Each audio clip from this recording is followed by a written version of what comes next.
오늘 말씀은 시편 122편이 맞고요. 네, 시편 122편 1절로 9절까지의 말씀을 가지고 예배의 기쁨이라는 제목으로 은혜를 나누도록 하겠습니다.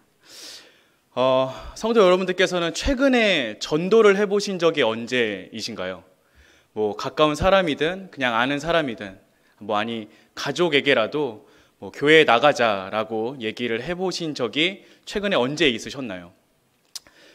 저는 주변에 목사 친구들이 대부분이어서 교회에 같이 가자고 권유를 할 기회가 요즘에는 많이 없는데요. 예전에는 교회를 다니지 않는 친구들이 많이 있어서 종종 교회에 가자고 권유를 하면 여러 가지 핑계로 빠져나가는 친구들을 경험했습니다. 오늘은 일이 있어서 안 된다. 내가 일주일에 하루 자는데 그게 딱 오늘이어서 안 되겠다. 우리 집이 불교다. 엄마가 싫어한다. 기독교랑 나랑은 안 맞는 것 같다. 혼자서 성경 열심히 읽고 있으니까 네가 가서 대신 기도 좀 해줘라. 여러 가지 이유가 있죠. 여러 가지 얘기를 하지만 사실 그들이 하는 모든 얘기는요, 그냥 교회 안 나가겠다는 변명입니다. 핑계고요. 전도를 하시면서 이런 분들을 만나시면 여러분들은 어떻게 대응하십니까? 일일이 붙잡고 이야기를 하고 그들의 말에 반박하는 것, 이런 건요 사실 도움이 되지 않습니다. 그들을 향해서 우리가 할 수 있는 유일한 일, 그리고 가장 좋은 일은 기도하는 거죠. 먼저는 그 사람들의 이야기를 잘 들어주고 그 다음에는 언젠가는 그 사람도 나처럼 하나님을 믿고 함께 모여서 예배할 수 있는 자가 되기를 기도해 주는 것, 그래서 나처럼 하나님을 예배하는 자가 될 수 있도록 뒤에서 기도해 주는 것, 그것이 우리가 할 수 있는 가장 좋은 방법이고 유일한 길인 줄 믿습니다. 우리가 신앙생활을 함에 있어서 아주 중요한 것이 세 가지가 있다고 꼽습니다. 먼저는 따뜻한 사랑을 나누는 공동체가 있고요. 두 번째는 말씀 공부가 있고요. 그리고 세 번째는 오늘 제가 여러분들과 은혜를 나누고자 하는 주제인 예배가 있습니다. 그래서 우리는 매주 구역이라는 이름으로 모여서 삶을 나누고 사랑도 나누고 또 실천하기에 애쓰고 또 큐티를 통하여서 말씀 묵상과 연구를 하고요. 그리고 오늘 이 시간에 우리가 함께 모여 있는 것과 같이 함께 예배를 드리는 공동체로 살아가고 있습니다. 그런데 혹시 사랑하는 성도 여러분들께서는 이 세 가지 중에 우리의 신앙이 가장 크게 결판나는 장소가 어디라고 생각하시나요? 저는 그것이 예배라고 믿어 의심치 않습니다. 아무리 구역으로 모여서 열심히 삶을 나눈다 할지라도, 그리고 아무리 서로를 위해서 기도한다 할지라도, 혼자서 아무리 성경을 열심히 읽어서 성경을 통달한다 할지라도 예수님을 영접하지 않고 예수님을 만나지 않아 이 교회로 나오지 않는다면 그 사람은 아직 구원의 참맛을 맛보지 못한 자라고 저는 감히 생각하고 있습니다. 예수님을 영접해서 하나님을 정말로 예배하는 자로서 이 예배에 함께하지 못한다라면 그 사람들은 정말로 말 그대로 예배를 보러 오는 것이고요. 그래서 참된 예배를 드릴 수 있을 때까지 우리는 그들에게 전하고 기도해야 하는 것입니다. 선교라는 것도 역시 예배하는 곳이 많지 않아서 하는 것입니다. 하나님을 알지 못하기에, 그래서 하나님을 예배하는 곳이 많지 않기에 예배할 수 있도록 복음을 전해주고 그들이 예배하는 자가 될 수 있도록 도와주는 것이 선교요, 전도라는 것입니다. 예배라는 것, 우리가 일주일에 한 번씩 나와서 하고 있는 이 거룩한 행위, 이 예배는요 너무 지겨운데 이를 꽉 물고 허벅지를 꼬집어 가면서 꾹 참아주는 것이 아닙니다. 이 예배는 주님의 제자인 우리들의 삶에서 아주 너무나도 그리고 가장 중요한 영역 중에 하나입니다. 믿지 않는 사람들은 예배에 나오지 않는 이유를 너무나 많이 들지만 반대로 우리는 예배에 나아가야만 하는 이유를 아주 많이 댈 수 있는 사람들입니다. 그것이 바로 하나님의 백성이요 그리스도의 제자인 우리가 살아가는 방법이기 때문입니다. 정말 주님을 믿는 사람이라면, 정말 주님을 사랑하는 사람이라면 예배를 드리지 않고는 견딜 수 없어야 하는 것이 마땅한 모습인 것입니다. 오늘 우리가 함께 읽었던 시편 122편은 교회에 나와서 하나님께 예배 드리기로 작정한 시인, 조금 다르게 말하자면 그렇게 마음먹은 다윗의 노래입니다. 특히 사람이 하나님께 예배를 드릴 때 우리에게 어떤 일이 일어나고 있는지를 잘 보여주는 시이기도 합니다. 우리 1절의 말씀을 다시 한번 같이 읽길 원합니다. 자, 1절의 말씀입니다. 사람이 내게 말하기를 여호와의 집에 올라가자 할 때에 내가 기뻐하였도다. 예배는 결코 강제될 수 없는 것입니다. 강요할 수 없는 것입니다. 예배는 우리가 스스로 원해서 드리는 것이지 누가 강요하고 억지로 시킨다고 이루어지는 것이 결단코 아닙니다. 물론 나이가 어린 자녀들은 부모님의 손에 이끌려서 때로는 좀 가기 싫은 마음이 있다 할지라도 교회에 나오는 경우도 있고, 또 때로는 배우자의 믿음 때문에 억지로 끌려서 교회에 나오는 사람들도 있습니다. 하지만 강요나 억지로 드리는 예배는 오래 가지 못합니다. 기껏해야, 아주 길어야 몇 년 가는 것이 그런 예배의 현실입니다. 지금 여기에도 누군가의 강요에 의해서 어쩔 수 없이 예배에 나오신 분이 혹시 계십니까? 그렇다면 그것도 복인 줄로 믿습니다. 하지만 여기에 모인 우리 대부분은 예배를 드리기 위해 왔습니다.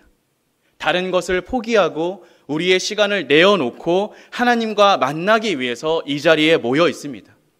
세상의 즐거움이 얼마나 많이 있고 세상의 유혹이 얼마나 많이 있는데 그 즐거움과 유혹을 뒤로하고 이 좋은 주일의 오후 시간을 내어 하나님께 예배하는 우리들은 하나님께 이미 큰 복을 받은 사람인 줄로 믿습니다. 그러므로 여기 1절에서 고백하고 있는 주님의 집에 가자고 할 때 기뻐했다라는 다윗의 고백은 바로 우리의 고백이 되어야 할 줄 믿습니다. 이것이 아주 특별한 고백이 아니라 아주 일반적이고 아주 평균적인 고백이 되어야 한다는 것입니다. 사랑하는 성도 여러분들은 오늘 교회에 나올 때 어떤 이야기를 나누시고 오셨습니까? 여보, 교회 갑시다 라고 하면 뭔 놈의 주일이 이렇게 빨리 돌아오나, 얘야 우리 교회 가게 준비 좀 해라 라고 하면 아우 지겨워 죽겠네, 저놈의 소리 안 들었으면 좋겠다 라고 하시면서 끌려오시지는 않으셨습니까? 우리가 교회 가자라는 얘기가 나왔을 때 너무 기쁘다라는 고백이 터져 나오기를 소망합니다.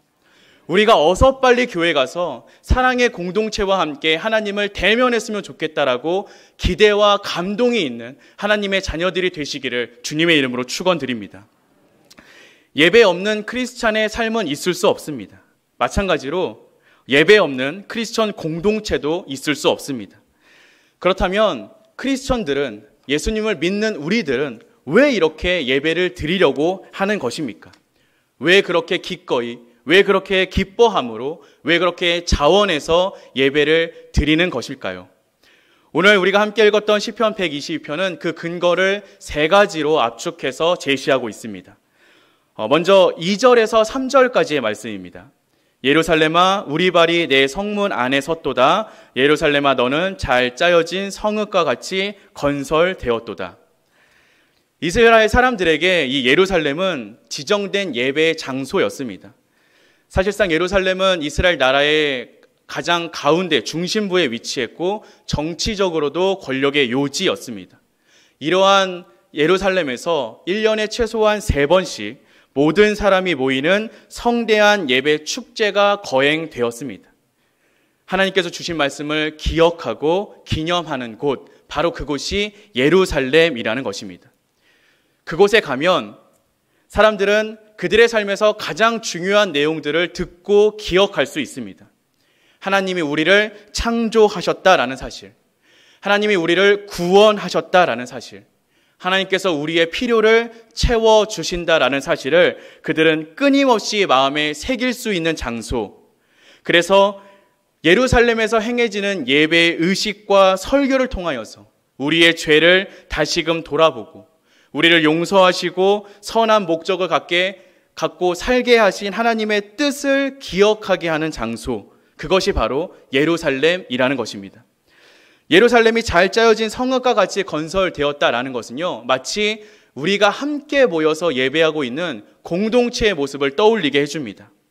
자, 4절과 이어서 함께 보시겠습니다. 지파들 곧 여호와의 지파들이 여호와의 이름에 감사하려고 이스라엘의 전례대로 그리로 올라가는도다. 예루살렘에 모여 하나님께 예배를 드릴 때 그동안 각기에 흩어져 있던 많은 이스라엘 지파들이 이제는 하나의 민족, 하나의 공동체로 조화로운 관계를 이루고 하나님께 예배를 드렸습니다. 우리 역시 마찬가지입니다. 평소에는 이런 모양 저런 모양, 이곳 저곳에서 떨어져서 여러 가지 모양으로 삶을 감당하며 살아가고 있지만 이렇게 같은 장소, 같은 시간에 모여 같은 공동체로 하나님의 일을 하고 하나님께 예배를 드리는 것. 배경도 다르고 하는 일도 다르고 관심도 다르고 삶의 내용도 다르지만 그럼에도 불구하고 우리가 함께 모여 예배를 드릴 때 우리는 비로소 하나님 안에서 하나가 될 수 있는 것입니다. 잘 짜여진 성읍과 같은 공동체, 그것이 바로 함께 예배를 드리는 우리의 모습인 것입니다. 그것이 바로 예배입니다. 우리는 이렇게 모여서 예배를 드려야 한다는 것입니다. 우리의 삶이 여러 가지 상황과 환경 때문에 뒤죽박죽되고 혼란스러워진다고 느껴질 때, 그래서 그 복잡한 일에서 벗어나서 이제는 마음을 정리하고 차분해질 필요가 있다라고 느껴질 때, 그 복잡하고 혼란스러운 우리의 마음을 누군가 좀 잡아줬으면 좋겠다라고 느껴질 때, 그럴 때 우리가 나아와야 하는 장소, 그때 우리가 손을 내밀어야 하는 곳, 그것이 바로 예배이고 이 예배에 함께 해주시는 하나님이라는 것입니다. 우리는 주일마다 튼튼하게 잘 지어진 곳, 주님의 지파들이 올라가는 그곳으로 들어가는 사람들입니다. 거기서 하나님이 우리를 어떻게 창조하셨고 우리를 어떻게 구원하셨으며 우리를 어떻게 인도하시는지 그 길을 발견할 수 있습니다. 그리고 지금 우리가 어디 있으며 어디로 걸어가야 하는지 지금 이 시간을 통해 하나님께서는 말씀해 주고 계신 것입니다. 우리가 예배로 나와야 하는 이유는 또 다른 이유가 있습니다. 우리의 인생은 하나님과 관계를 맺고 살아야만 제대로 살아갈 수 있는 사람이라는 것, 그 사실을 일깨워 주는 것이 바로 예배의 자리이기 때문입니다. 예배는 하나님을 찬양하라는 명령에 순종하는 자리입니다. 우리가 함께 읽었던 4절의 말씀을 다른 번역본은 이렇게 표현하고 있습니다. 모든 지파들, 주님의 지파들이 주님의 이름을 찬양하려고 이스라엘의 전례를 따라 그리로 올라가는구나. 이스라엘 백성들, 그들의 하나님의 백성됨은 하나님께 예배 드리는 데에 있었습니다. 그리고 이 예배는 다른 말로 표현하자면 하나님을 찬양하는 것입니다. 때문에 우리가 해야 하는 삶의 마땅한 바는 바로 찬양과 예배라는 것입니다. 예배는 가장 그리스도인답게 살아갈 수 있는 삶의 모습을 보여주는 방법이며 하나님께서 우리를 만드셨고 구원하셨고 필요를 채워주시는 장소가 되고 있으며 그러한 은혜에 대해서 아주 자연스럽고 거룩하고 경건하게 반응해 드리는 우리의 모습이 바로 예배라는 것입니다. 우리는 찬양하고 예배할 때 비로소 우리의 존재를 발견하고 느낄 수 있습니다. 왜냐하면 우리는 우리를 만드시고 우리의 삶의 가장 핵심이 되는 분과 예배를 통해 만날 수 있기 때문입니다. 하지만 그렇게 느끼지 못할 때가 많이 있습니다. 혹시 사랑하는 성도 여러분들께서는 주일 아침이 되면 그냥 습관적으로 짐을 챙겨서 교회에 오고 계시지는 않습니까?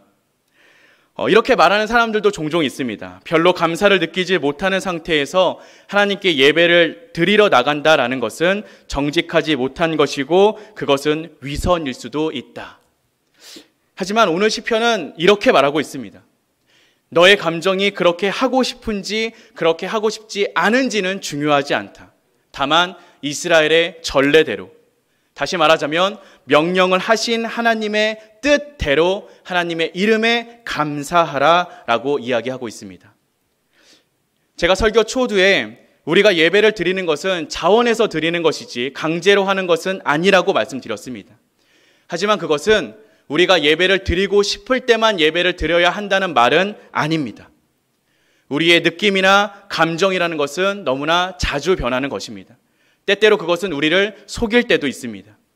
예배하고 싶을 때만 예배를 드린다라면 이 나라에 있는, 아니 이 땅에 있는 많은 교회들은 다 문을 닫아야 할지도 모릅니다. 예배는 거의 멸종 상태로 들어갈 수도 있습니다. 사람의 감정은 아름다운 것이지만 믿음의 문제에 있어서는 이 감정은 믿을 만한 것이 못 되기 때문입니다. 믿음에 있어서만큼은 감정은 따라오는 것이지 감정을 따라가서는 안 됩니다. 지금 이 시대는 소위 감각의 시대라고 말합니다. 사람들이 하고 싶다고 느끼지 못하면 그렇게 할 이유가 없다라고 이야기하는 시대입니다. 그것은 세상이 말하는 이야기입니다. 성경이 말하는 것은 그것과 전혀 다르다라는 것을 기억하시기 바랍니다. 물론 성경은 인간의 감정을 중요하고 아름답다고 말하지만 느낌을 통해 행동으로 나아가는 것이 아니라 행동을 통해 느낌을 얻는 것이다라고 이야기하고 있습니다. 예배는 예배라는 행위를 통하여서 하나님께 내 감정을 표현하는 것이 아니라 하나님을 향한 감정을 발전시키는 행위입니다. 그렇기 때문에 하나님께 찬양하고 예배 드리라는 그 말씀에 순종할 때에 하나님과의 관계 속에서 살고자 하는 우리의 욕구 역시 함께 자라날 수 있는 것입니다. 우리가 정기적으로 이렇게 예배에 참석해야 하는 세 번째 이유는 예배 속에서 우리의 관심이 하나님의 결정에 집중되기 때문입니다. 자, 오늘 말씀의 5절 말씀입니다. 거기 심판의 보좌를 두셨으니 곧 다윗의 집의 보좌로다. 자, 여기서 심판이라는 뜻은요, 예전 성경은 판단이라고도 번역을 했는데요, 하나님이 상황을 바로잡고 문제를 해결하시는 결정적인 말씀을 뜻합니다. 또한 사랑을 행위로 옮기고 자비와 은혜를 적용하고 잘못된 것을 없애고 선을 행하는 말씀이라고 번역하는 것이 조금 더 원어적인 의미에 가깝습니다. 여러 가지 의미를 담고 있는 단어죠. 그래서 심판의 보좌는 그런 하나님의 말씀이 선포되는 장소입니다. 이러한 하나님의 말씀은 예배의 모든 순서에 함께 나타나고 있습니다. 예배가 시작될 때 우리는 예배의 부름으로 말씀과 교동문을 읽으면서 예배를 시작합니다. 그리고 축도에서 마지막 말씀을 들으면서 예배를 마칩니다. 성경 말씀을 읽는 시간에는 신앙의 선배들이 오래전에 주신 말씀을 듣고, 설교 시간에는 우리를 위해서 해석되고 적용되는 말씀을 듣습니다. 성경 말씀을 쉽게 풀어놓은 찬양을 함께 부르며 하나님의 말씀으로 명확하게 기도도 합니다. 그렇게 할 때 예배 때마다 우리의 기억은 하나님의 판단으로 새로워질 수 있고 우리는 하나님의 말씀과 그분의 결정과 방식에 익숙해지는 것입니다. 보통 개혁 전통이라고 불리는 이 장로교에는 기본적인 예배의 모범이 있습니다. 거기에는 다 신학적인 이유가 있는데요, 찬송과 기도를 올려드리고 하나님의 말씀을 내려주심을 예배의 순서를 통하여서 표현하고 기억하는 것입니다. 하나님께서 우리에게 말씀을 전해주시면 거기에 대한 응답으로 우리가 찬양을 올려드리고, 다시 설교 말씀으로 내려주시면 거기에 화답하여 다시 찬양을 올려드리고, 또 말씀으로 마무리를 해주시면 우리가 함께 기도와 감사를 올려드리는 것, 그 모든 하나님의 부어주심과 올려드림이 예배 속에서 이루어지는 것입니다.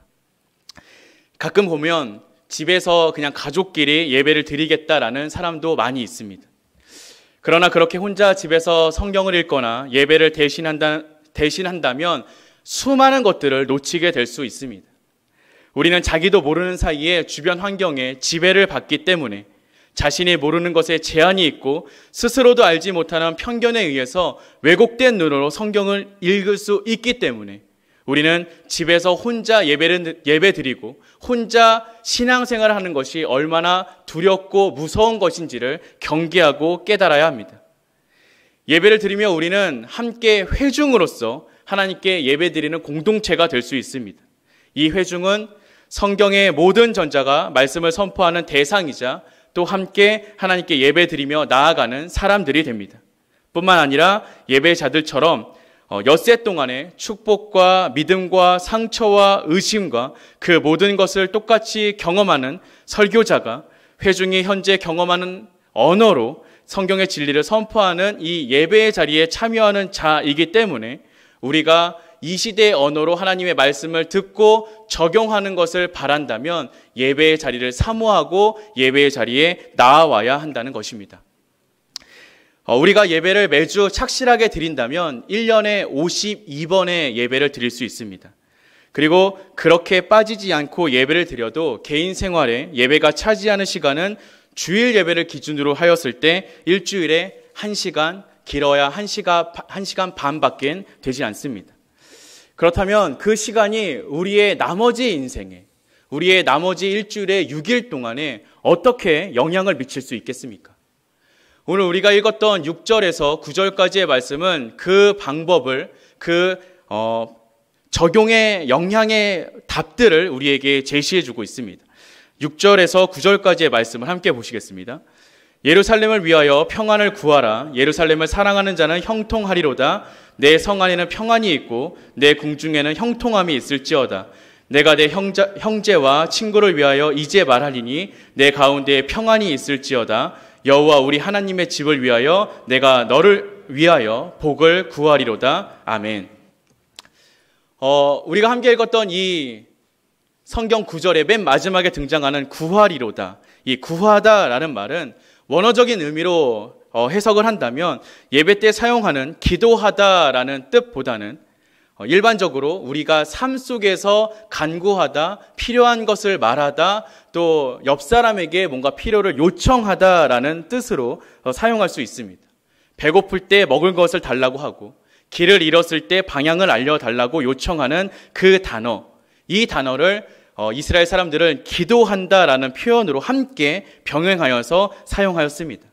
왜냐하면 우리는 이렇게 구하기 위해 예배로 나아오는 것이기 때문입니다. 거창한 것을 구하는 것이 아니라 우리의 삶의 아주 작은 부분들을 하나님께서 함께 해주시기를 구하기 위해 나아오는 것, 그것이 바로 예배의 자리입니다. 그런데 때때로 우리는 이 예배를 오해하고 있을 때가 있습니다. 많은 사람들은 예배를 나와서 온전히 체험을 받고 돌아가고자 원하는 사람들이 있습니다. 허전하기 때문에 예배나 부흥회를 통해, 아니 때때로는 기도원을 찾아가서 체험을 받기 소망하는 사람들이 있습니다. 그런데 우리가 꼭 기억해야 하는 것은 예배는 결코 채워짐으로 끝나는 곳이 아니라라는 사실입니다. 오히려 다시 시작하는 곳이 바로 예배의 장소입니다. 먹을 것으로 비유를 하자면 예배는 배가 고파서 먹을 것을 잔뜩 먹고 배부르게 돌아가는 장소가 아니라 에피타이저와 같이 살짝만 먹어서 식욕을 일으켜주는 장소라는 것입니다.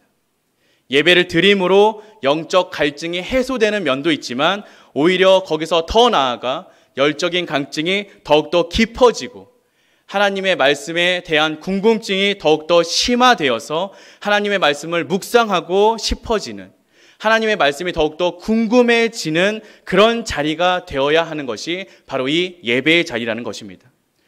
그런데 우리는 대개 반대로 행동할 때가 너무나 많이 있습니다. 예배에 와서 체험을 받고 그걸로 끝. 그래서 예배당 문을 나아가면 다시 예전과 똑같아지는 삶을 경험하고 반복하는 삶. 사랑하는 성도 여러분, 그런 것들은 예배가 아닙니다.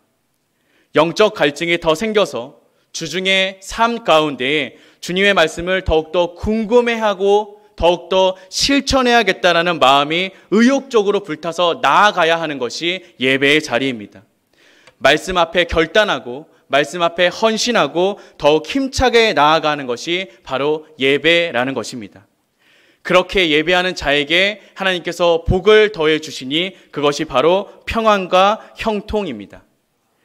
평안은 히브리어로 샬롬이라는 단어입니다. 이 단어는 성경에서 가장 풍부한 의미를 가지고 있는 단어 중에 하나인데요. 이것은 부족함이 없이 완벽하게 채워진 상태를 말합니다. 하나님의 뜻이 우리 안에서 완성될 때, 우리 안에 하나님의 말씀이 생수가 되어 흘러넘치고 영생으로 우리의 심장이 뛰게 해주는 것, 그것이 바로 하나님이 우리와 함께 해주시는 평안함이요 샬롬입니다. 또한 형통이라는 단어는 원래 그 단어 안에는 여유가 있다라는 뜻을 가지고 있습니다. 하나님이 그리스도 안에서 우리를 다스려 주시고 우리와 함께 하시며 우리의 필요를 채워주시기 때문에 우리의 삶이 형통할 것을 믿고 여유를 가질 수 있는 삶. 그것이 바로 하나님께서 주시는 형통한 삶의 모습입니다. 그 중심에 십자가가 있고 그 십자가 때문에 안정감을 가질 수 있는 것. 우리의 삶의 매 순간순간이 하나님의 섭리 가운데 있음을 깨달을 수 있으며 우리가 하나님의 자비와 은혜 가운데 살고 있기 때문에 그것을 믿음으로 여유로운 삶을 살아가는 것. 그것이 바로 하나님께서 우리에게 허락해 주시는 형통한 삶의 모습입니다. 예배는 끝이 아닌 시작입니다. 예배를 드린 후에도 매일 형통과 평안함 가운데 지낼 수 있도록 해주는 첫 단추를 잠그는 것과 마찬가지입니다. 그렇다면 마지막으로 우리가 함께 모여 예배 드릴 때 드는 시간과 비용, 에너지, 이것들을 아까워하는 사람들에게 우리는 뭐라고 이야기하고 예배로 데리고 나올 수 있겠습니까? 제가 취미가 하나 있는데 영화 보는 것이 취미입니다. 제가 얼마 전에 한 가지 영화를 봤는데 그 영화의 주인공이 일본의 검객이었습니다. 영화의 80% 이상이 그 검객이 자신의 칼을 다듬고 닦고 조이고 기름치는 것에 할당하고 있었습니다. 그 검객의 그 칼을 그렇게 닦고 기름치고 손질하는 이유는 딱 한 번, 영화의 마지막에 등장하는 적을 한 번에 베기 위해서였습니다. 사랑하는 성도 여러분, 하나님께서는 우리를 사람 낚는 어부로 불러주셨습니다. 어부가 그 자신의 하루의 일과 가운데 가장 많은 시간을 할애하는 것은 고기를 낚는 것이 아니라 그물을 손질하는 것에 있다고 합니다. 고기를 잡으러 바다에 나가지 않는다고 그 어부를 게으르다고 말하지 않습니다. 그가 그물을 손질하고 있다고 한가하다고 생각하지 않습니다. 귀한 시간을 허비하고 있다고 생각하지 않습니다. 그 그물을 손질함으로써 수많은 고기를 잡을 수 있기 때문입니다. 사람 낚는 어부로 부름받은 우리는 언제 그물을 손질할 수 있겠습니까? 이 예배의 시간, 이 기쁨의 시간이 바로 그 그물을 손질하는 시간이 되는 것입니다. 예배를 통하여서 우리의 삶의 첫 단추를 잘 채워 나아가듯이, 그리고 그 잘 채운 첫 단추를 통하여서 세상 가운데에서도 우리의 삶을 잘 채워 나아가고 우리의 손에 들린 그 그물을 통하여서 하나님께서 보내주신 영혼들을 낚고 하나님의 앞으로 끌고 오는 것, 그것이 바로 예배에 허락된 우리의 모습인 것입니다. 사랑하는 성도 여러분, 예배를 사모하시기 바랍니다. 예배의 기쁨을 누리시기 바랍니다. 기쁨과 복의 근원이 되는 이 예배의 자리를 사모하시고 소망하시는 정령교회 성도님들이 다 되시기를 주님의 이름으로 축원드립니다. 아멘.